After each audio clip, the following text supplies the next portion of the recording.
mais uma vez graça e paz da parte de Deus e também de nosso Senhor Jesus Cristo. É redundante, mas temos que dizer que é sempre uma nova alegria quando nós podemos deixar todo compromisso, todo expediente e nos dirigir para este lugar que a minha Bíblia chama de casa do Senhor. Vamos abrir nossas Bíblias na carta do apóstolo Paulo, escrita à igreja de Roma. Romanos capítulo 8, verso de número 18. Romanos 8, 18, que diz: porque para mim, Paulo dizendo, para mim, Paulo, tenho por certo que as aflições deste tempo presente não se podem comparar com a glória que em nós há de ser revelada. Porque a ardente expectação da criatura espera a manifestação dos filhos de Deus. Porque a criação ficou sujeita à vaidade, não por sua vontade, mas por causa do que a sujeitou, na esperança de que também a mesma criatura seja libertada da servidão da corrupção para a liberdade da glória dos filhos de Deus. Porque sabemos que toda a criação geme e está juntamente com dores de parto até agora. E não só ela, mas nós mesmos que temos as primícias do Espírito, também gememos em nós mesmos, esperando a adoção, a saber, a redenção do nosso corpo. Feche os olhos. Pai bendito e amado, aqui está esta porção escolhida, dentre as riquezas, as pérolas, que só o teu livro o tem. Nós escolhemos, Senhor, este trecho, escolhemos estes versos, esta parte. Digna-te, Senhor, inspirar-nos, abençoar-nos e revelar teu querer e vontade, aquilo que só o Senhor sabe existir nestes versículos. E ajuda-nos, Senhor amado, para conhecer um pouco mais, pois assim nós poderemos viver a abundância da Tua graça, fazendo aquilo que Te apraz. Que nada incomode ou perturbe esta nossa hora de pedirmos por amor de Jesus. Amém e amém, Jesus. Coloquei como título: a vida em Cristo, embora boa, agradável, não é fácil. Já dissemos e repetimos que a salvação é de graça, mas não é barata. E o preço que se deve pagar, para muitas pessoas, a referência das Escrituras de muitos que começaram até bem esta jornada, esta caminhada, mas no meio da estrada, no meio do caminho, não houve forças para continuar. Alguns, como os discípulos de Emaús, lá em Lucas 24, eles retornaram e tomaram de novo a fé e caminharam até o fim, mas algumas outras pessoas não o conseguiram. Infelizmente, é uma gama muito grande, é uma camada muito grande de pessoas que um tempo foram fiéis, mas devido aquilo que aconteceu e acontecerá sempre na vida daqueles que foram chamados, que a minha Bíblia chama de aflição. E aqui o Paulo diz que não se deve encarar ela, não se deve olhar, para ela com os olhos apenas naturais. Os que o fizeram, eles sucumbiram na fé, pararam na sua jornada e não tiveram forças para continuar.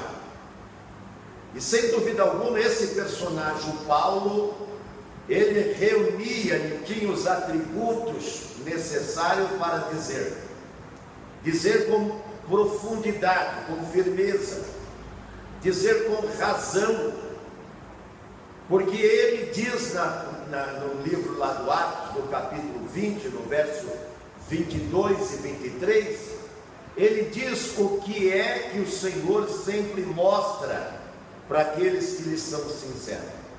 ele diz: eu vou para Jerusalém, capítulo 20 e 22 de Atos, e eu não sei o que lá me espera. Quando eu estudava hoje esses versículos, eu pensava comigo: Deus parece uma pessoa muito estranha, porque geralmente quando nós somos convidados a fazer qualquer viagem, passeio, programa, enfim, qualquer empreendimento, nós até assinamos documento para querermos saber o quê? Como começa e como termina. Quando o Senhor chamou Abraão, ele falou: Abraão, sai do meio deste povo. E aí então cabe uma doutrina aqui. Por quê? Porque Deus conhece gente mais do que nós. Eu tenho falado que muitas das vezes nós nos embaraçamos com coisas e pessoas que lá na frente elas causam muitos males para nós. O Paulo sofreu alguns males. Lá no capítulo 4 de 2 Timóteo, ele fala ali que ficou abandonado e sozinho. E numa hora crucial da sua vida, ele está diante das maiores autoridades, se não a maior autoridade do mundo, porque ele está em Roma, está enfrentando a fera do imperador com sua ira, porque o imperador, ele queria ser adorado, e o Paulo, ele pregava a Cristo.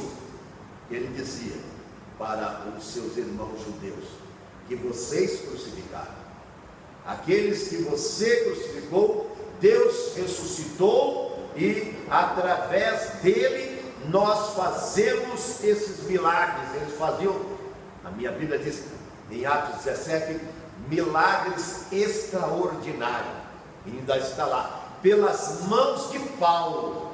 Deus, na pessoa do Senhor Jesus, fazia milagres extraordinários, mas isso tem um preço.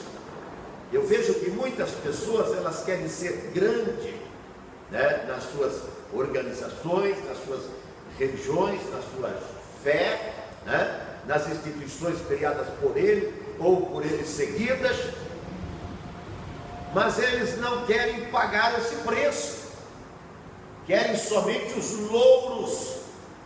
Sabe qual eram os louros de Paulo? Ele dizia as marcas que ele trazia no próprio corpo.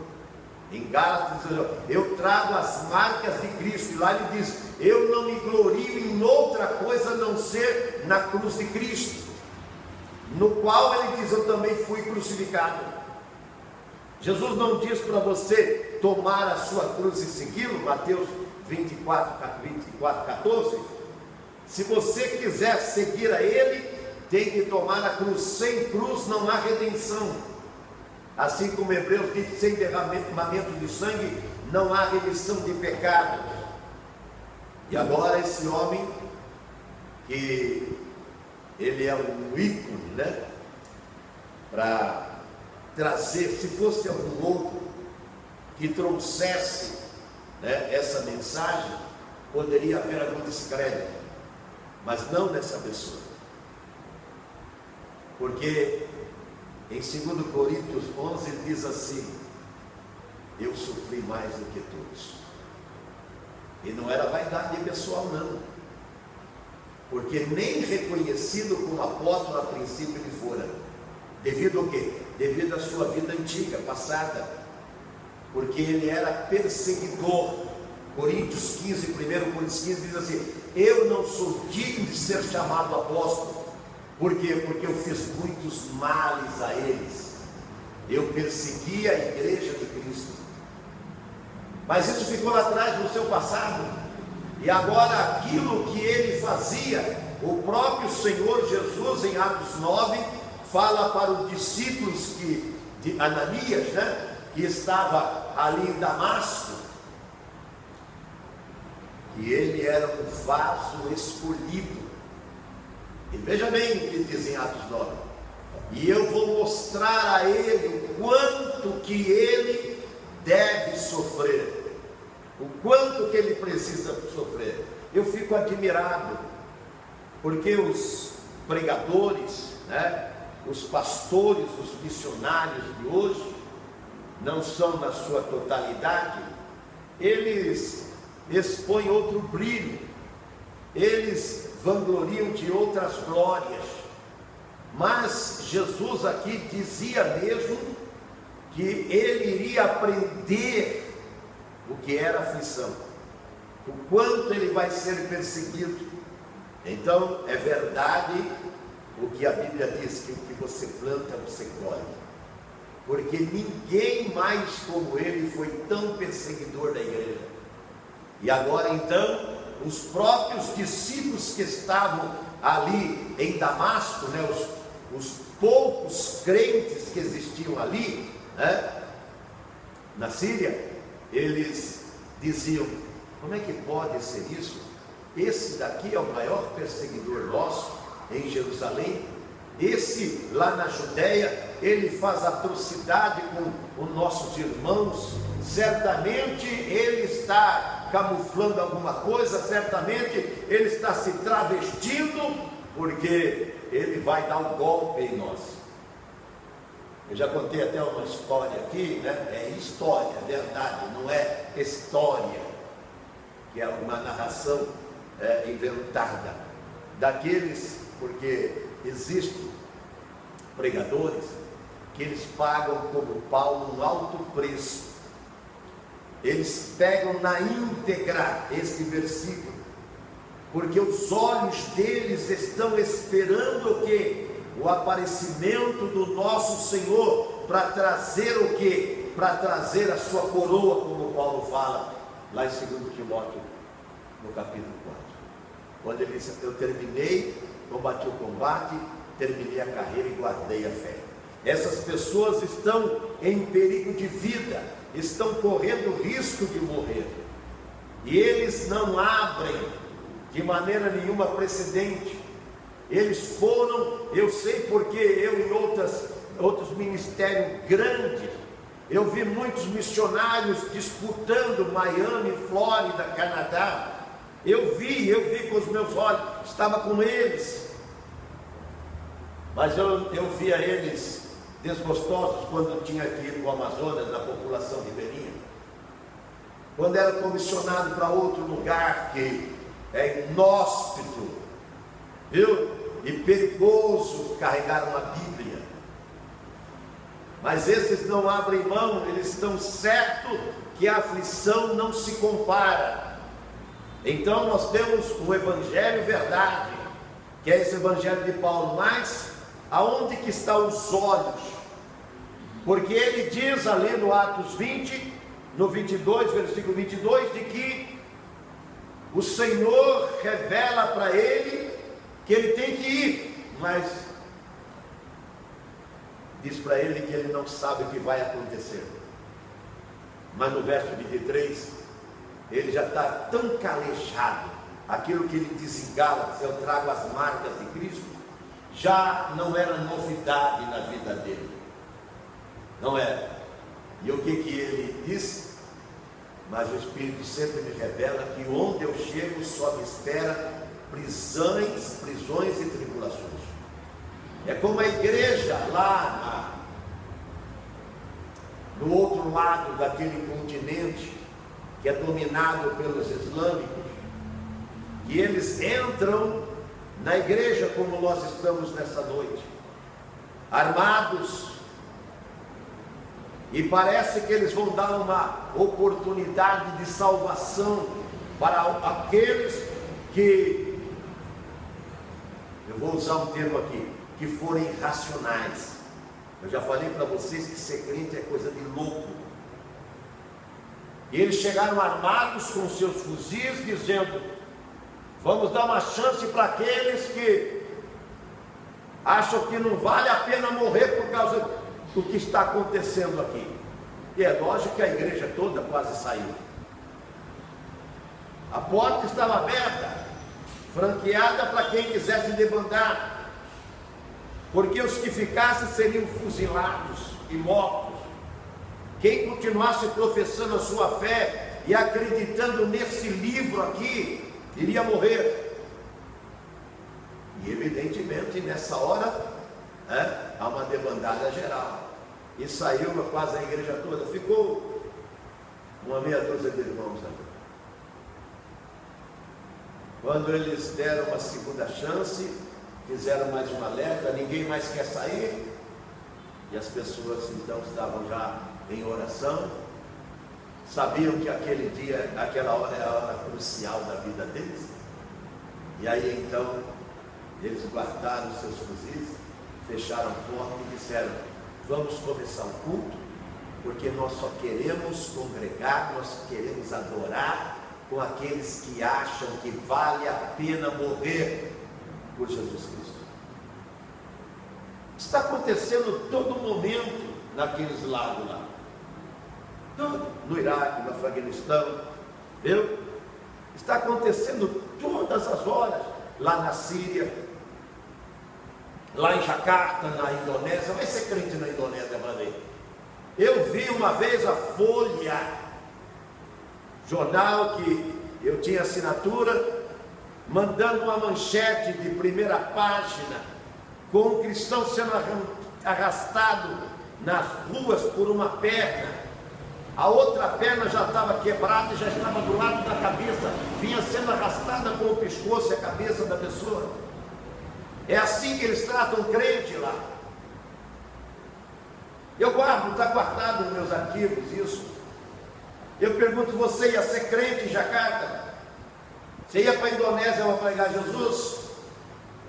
Agora foi algumas milhares de Bíblias para Cuba, mas até uns dias atrás era proibido. Eles têm sim a igreja oficial. Você vai lá, tem as igrejas maiores, os templos da igreja maior, mas o cara que está lá não é pastor, não, ele é informante do governo. Ele informa as atividades dos seus membros para o Estado, ele é um delator. E se por acaso aparecer um novo crente na igreja, ele tem que informar o departamento lá da religião. Quem for crente lá tem que ser na igreja subterrânea, na igreja do deserto, na igreja que se reúne nas covas, nas montanhas, nos matos. Quem quiser ser crente nesse lugar. E eu quero dizer que lá existe alguns sim. E em São Paulo, Rio de Janeiro, Belo Horizonte, existem muito poucos, ou quase nenhum daqueles que se reúnem lá. Por quê? Porque o culto provavelmente sempre é o último quando eles vão para a igreja. E a igreja não é um negócio suntuoso, não é iluminado, a não ser a igreja oficial, cujo pastor, ele não é pastor, ele é um delator, é um informante do governo. É assim que acontece. E há muita traição. Os próprios pais delatam os filhos delatam os pais, a mulher entrega o marido, e o marido faz o mesmo para a mulher, porque quer ganhar pontos com o governo. Aí eu pergunto: é fácil ser crente? Não. A não ser que seja dessa religião que está por aí, desse movimento que está por aí, dizer que a igreja é até uma blasfêmia, onde estão oferecendo, como Lula ofereceu, os céus para o pobre aqui na terra. Só que ele já está vivendo o inferno. Eu não sei como vai ficar essas organizações, porque a mensagem desse momento, desta hora, nos fala de o quê? Daquilo que Jesus falou: no mundo você terá aflição, mas se você quiser, você vai vencer, porque eu venci. E como que é esse segredo? É você estar com Jesus, assim com o Pai. Ser um com o Pai é o segredo para você passar por todas essas dificuldades e não colocar os seus olhos nas coisas desta vida e ficar só esperando o que o Paulo falou.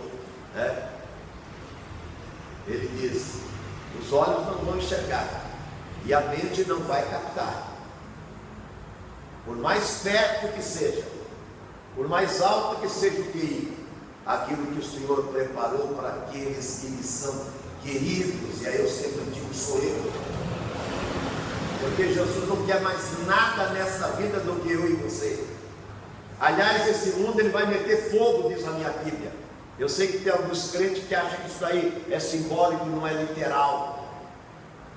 E eu pergunto, o dilúvio foi simbólico ou foi natural? Há evidência de que foi natural. Não foi nada simbólico, não. Foi literal. E a minha Bíblia diz que vai ser assim. Um fogo que vai consumir tudo. E esse Deus então vai preparar este lugar para a sua igreja reinar. Como o noivo faz quando ele vai trazer a sua noiva para viver com ele. E ele dá sempre o melhor. Por isso que Paulo ele diz assim: eu já conheço o lado de lá. Eu já vivi os êxtases do lado de lá. E ele viveu sim, porque ele atingiu os maiores patamares de glória no judaísmo, a mais alta religião do mundo daquela época. Não tinha religião como essa. O judaísmo predominava no mundo de então. Uma multidão, lembra-se quando houve o Pentecostes, no Atos 2? Ali estava um monte de raças e povos ali. E quando eles falavam em línguas estranhas, eles ouviam na sua própria língua. E ali tinha umas 16, 18 nações só ali aquela hora. Porque eles vinham para o quê? Eles vinham para o culto, eles vinham para a cerimônia, eles vinham para a adoração. Por quê? Porque eles abraçavam a fé do Abraão, a fé judaica. Eles abraçavam. E o Paulo então, ele resolveu galgar todos os degraus. E ele é um jovem ainda de 38 anos pelo tempo dele, quando foi alcançado pela salvação, pelo Salvador, pela mensagem. E ele então já era o quê? Já era um dos membros do Sinédrio, a mais alta corte do judaísmo. Ele já fazia parte com os maiores cabeças, pessoas célebres. E estava numa escalada vertiginosa para subir nos mais altos topos da montanha que ele queria estar, quando Jesus interceptou os passos dele, quando Jesus barrou essa trajetória violenta, que muitas pessoas acreditam porque tem status, elas podem fazer isso e aquilo. A oração que a igreja primitiva faz, quando elas começam a ser perseguidas lá no Atos, no capítulo 2 e capítulo 4, o que eles dizem? Senhor, nós sabíamos que no teu nome eles fariam muita atrocidade conosco. O que eles estavam fazendo? Eles estavam atravessando Tiago a espada, eles estavam colocando Estevão na praça, eles estavam apedrejando, eles estavam espalhando, como diz o capítulo 8 de Atos, os crentes para todos os lados, com ameaça de mortes truculentas. E por que então essas pessoas, elas não debandaram, elas não abandonaram a fé que abraçaram? Porque é impossível, uma vez que você experimenta a verdade, se você prova essa verdade mesmo, não essas meias verdades que estão aí, porque também não são meias verdades, porque não existe meia verdade, ou é mentira ou é verdade.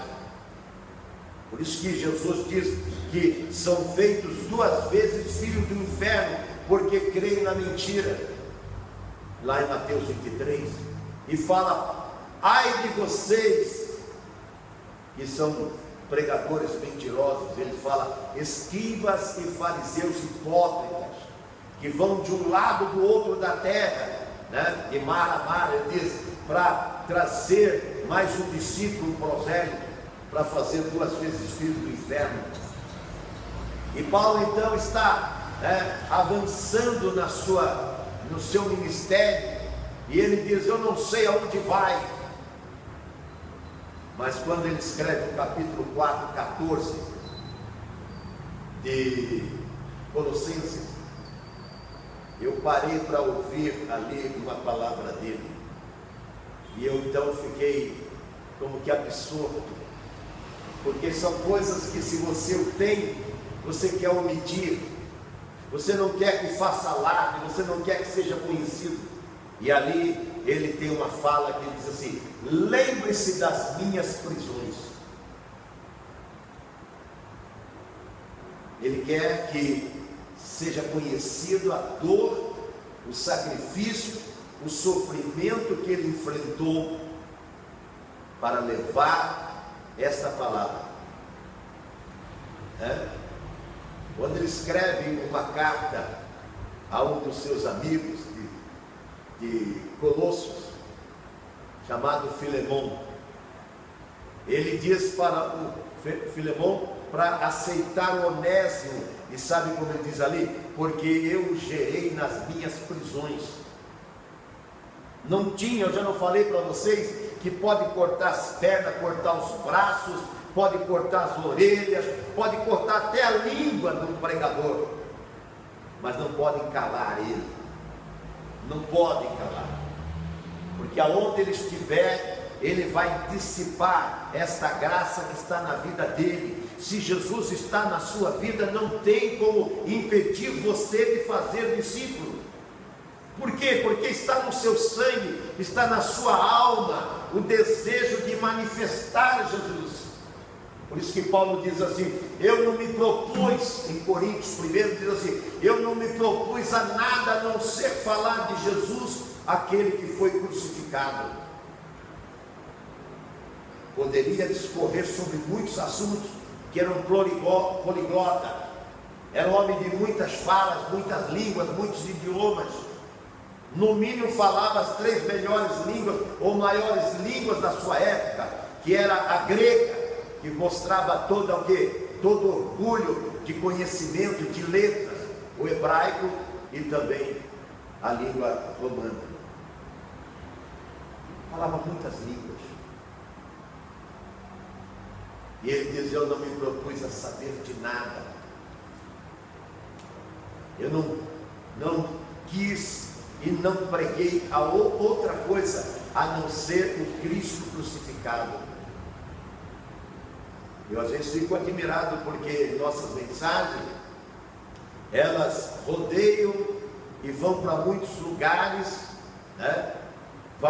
aborda muitos assuntos, mas não fala daquilo que liberta, que é a crucifixão de Cristo e a sua ressurreição.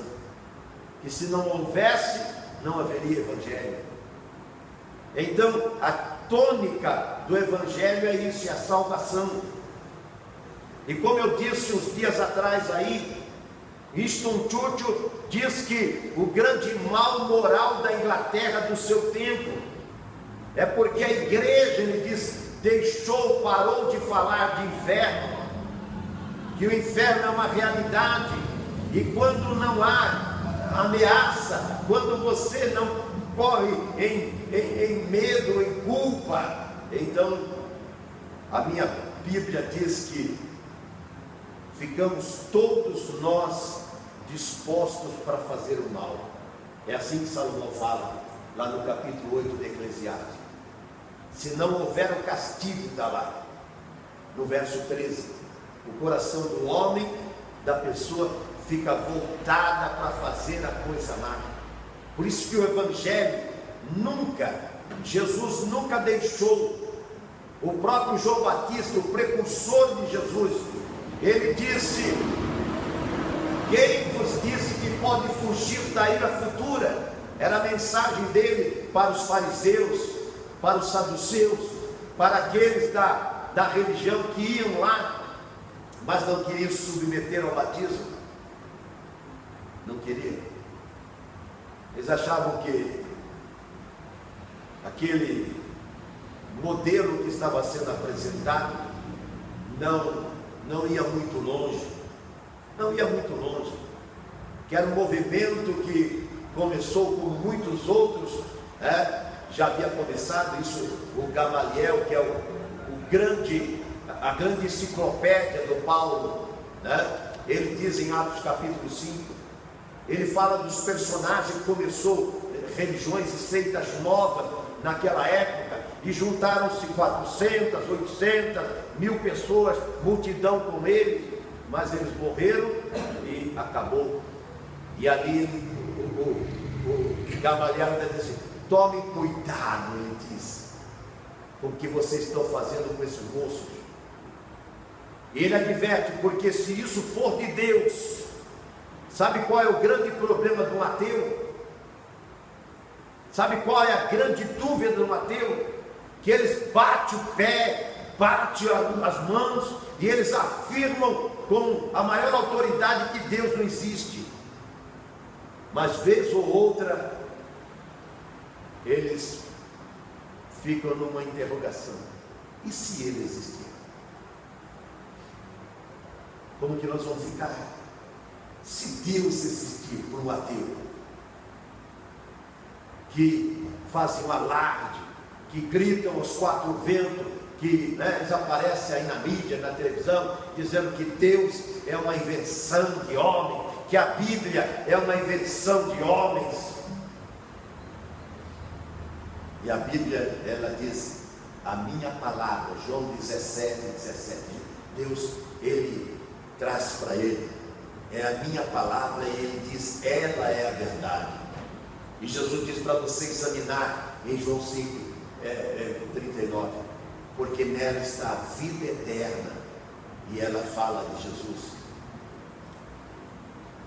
Então o que acontece? Ele diz: a grande degradação moral é porque não se fala mais de castigo, não se fala mais de inferno, não se fala mais de juízo, não se fala de um tribunal, que a minha Bíblia chama o tribunal do trono branco. Tanto no Apocalipse como no Daniel, no capítulo 7, assentou-se o tribunal e ancião de dias, Jeová Deus sentou-se nele, está lá, sentou-se o tribunal, e então começou o juízo, e foram julgados pelos livros que foram abertos. Então Deus está escrevendo, anjos de Deus estão anotando até os nossos pensamentos, quanto mais as nossas atitudes e palavras. Mas as religiões fraudulentas dizem que não, isso é invenção. São pessoas que querem elas nas suas igrejas, querem escravizar você, querem dizer para você que você não tem que gozar a vida. Não, o crente goza a vida. Eu hoje mesmo passei de novo com a minha mulher, meus cachorrinhos, minhas filhas estão viajando, algumas delas, outras estão nas suas atividades, e nós estamos, e comemos, bebemos, nos divertimos, nos alegramos. É que quando você não tem Jesus, a sua alegria, ela precisa ter outros ingredientes. Presta atenção, você que vai me ouvir, vem para cá. Você precisa do álcool, você precisa das drogas, você precisa de uma música profana, insinuante, que incita o sexo promíscuo, o adultério. Você precisa de drogas, você precisa de uma música barulhenta, estardalhosa, você precisa de mais. Mas aqui, estão aqueles que são livres, e eles têm aquilo que no capítulo 4:17 de Romanos está escrito: gozo, paz e alegria, que é o fruto do Espírito. É isso que você precisa, é isso que a igreja sua precisa falar, o seu pastor precisa falar, o seu sacerdote, o seu guru. É isso que você precisa pôr nas suas preces, nas suas missas, nas suas rezas, nas suas orações. Paulo colocou aqui, ele viveu os dois lados, o apogeu dos dois lados, porque ele diz que ele foi maior, ele mesmo diz, eu sofri mais do que eles, lá em Coríntios 11, 2 Coríntios 11, em 1 Coríntios 9 ele diz assim, eles não acham que eu sou apóstolo, mas eu não estou nem aí, porque no capítulo 4 de Coríntios diz assim, eu não estou nem aí com o que julgam de mim, porque diz, o que me interessa, qual é o juízo de Deus, ele diz ali, em Coríntios 4, quero saber o que Deus pensa de mim, por isso que João diz assim, se o teu coração te condena, maior é o Senhor, esta palavra aqui, do que o teu coração.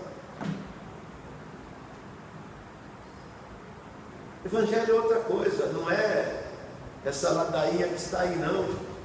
Evangelho é entrega.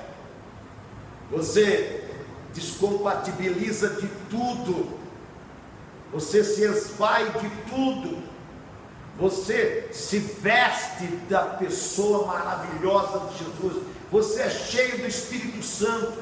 Aí você pode ficar que nem Paulo, abandonado por tudo. Quando ele escreve a Timóteo, fala, traz a capa que eu deixei em trono, vê se vem correndo antes do inverno. Sabe por que ele fala isso? Porque o evangelho lá naquele Coliseu, naqueles baixos onde ele estava, até hoje tem lá a prisão do Paulo. Do Pedro não tem, não, é mentira, da igreja dominante que fala que Pedro teve lá em Roma, é mentira isso daí. Do Paulo tem, para dizer que ele foi o primeiro papa, coisa assim. Aí eu vou entrar noutra história aqui, eu não quero agora, mas a do Pedro tem. Ele foi atrás, porque está naquele cubículo, né? No último das cadeias, do cárcere, minando água pelas paredes. E ele diz, traz a capa antes do inverno. Se chegasse depois do inverno, ele sabia que não ia resistir. Procura chegar antes do inverno. Mas ele faz uma coisa, ele tem uma fala importante aí. Traz para mim a Bíblia, ele fala, lá é os pergaminhos, os livros, ele diz.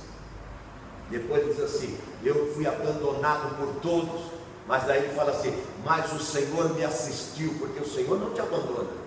Você pode estar como Daniel na jaula lá na cova dos leões, você pode estar na fornalha de fogo ardente, você como Sadraque, Mesaque e Abdenego, você pode estar naquele poço como Jeremias, enfim, você pode estar no deserto, você pode atravessar o mar, você pode estar lá como Davi, que ficava no deserto de Judá, sendo perseguido pelo exército de Saul, mas o Senhor me assistiu, ele disse, e me deu vitória. Ele diz assim, por isso que em Filipenses diz assim, eu pude, ele diz assim, não se envergonhe das minhas prisões, porque por ela eu pude pregar, tanto a grandes como a pequenos.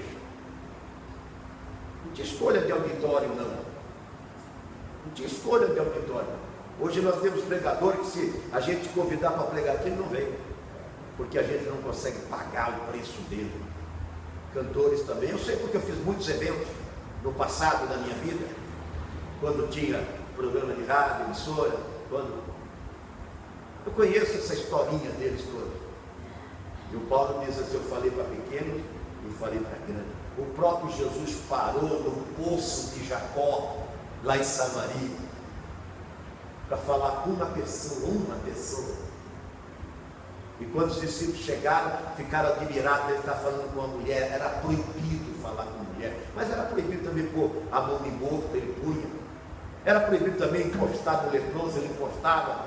Era proibido também ser tocado por alguém que estava sangrando, esvaindo sangue, e ele deixava tocar, né? Porque ele me tocou, que saiu virtude de mim. Você percebeu que este é outro evangelho? Pena que às vezes você até curte e não assiste. Você não quer parar para... Talvez seja um medo de descobrir que esse evangelho que você está seguindo há 50, 100 anos, não sei qual é a sua faixa etária, ele é uma fraude, é um louco, é uma mentira. E eu sei que tem, porque Paulo lá em Gálatas 1 diz assim, eu fico admirado de você estar seguindo outro evangelho. Então tem outro evangelho, tem outros deuses. capítulo 4 de Coríntios, diz assim: o Deus desse século. É o Deus desse século, que lá no capítulo 6, o Senhor chama de Manon, o Deus da grana. Não é que as igrejas estão entupidas de dinheiro? Nós não temos entupido de dinheiro, não devemos nada para ninguém, que a Bíblia fala em Romanos, então você não dever, todo aqui está pago, em dia. Mas nós não nadamos sem dinheiro, não. Sabe o que Paulo fala? Eu tenho o suficiente. Lá em Atos ele diz assim: essas mãos para aquilo que eu preciso e mais. Ele diz assim: e para aqueles que estão comigo. Você vê que não era pouco, entendeu? Essas mãos foram suficientes, porque ele diz assim: mais bem-aventurada coisa é dar do que receber. Diferente desses evangelhos que estão por aí. Eu pergunto então, qual evangelho você abraçou? Esse da aflição? Esse é da verdade. Agora aquele de glórias aqui na terra que o Lula ofereceu, o pobre, por isso que ele está vivendo esse inferno aí, esse é fraude, é mentiroso. Fiquemos em pé e oremos. Pai bendito, eu quero mais uma vez te adorar. Adorar porque nesta noite o Senhor nos fala de glória, da vantagem, do quanto é importante nós permanecermos na fé, não nos movermos de modo nenhum. A Bíblia fala facilmente, mas de modo nenhum não nos movermos, Senhor, no nosso lugar, mas permanecer, sabendo, ó Deus, de quem nós temos recebido. Paulo mesmo diz: eu não recebi do homem o evangelho que eu prego, eu não recebi do homem. Por isso nós recebemos do Senhor, e não queremos, Senhor, ser iludidos pelo homem, que é fraudulento e mentiroso, e queremos sempre estar ligado a Ti, que és verdade. Obrigado, Pai, por tudo, te pedimos por amor de Jesus. Amém e amém.